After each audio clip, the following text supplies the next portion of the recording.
Так тихо здесь, что слышен крик зимы. В другие дни толкуем непревратно. Не то салют в предместье троекратный, не то состав, явив себя из тьмы, постукивает на мосту по стыкам, не то сосед на лестницу тайком с травой и трубкой вышел и застукан скребет замок и плачет босиком. Не то часов под платьем на полу поскрипыванье пахтающих бремен, не то сосед огнивом бьет о кремень, замешкавшись, в расшатанную углу Оревову спуститься не решаясь.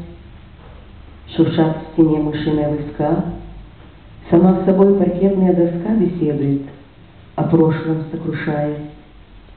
Ты слышишь, Шеба, такие штуки откалывает небо, ай да мы, какое вырыл логово в найму, четвероногий и четверорукий, горячий зверь, познавший крик зимы.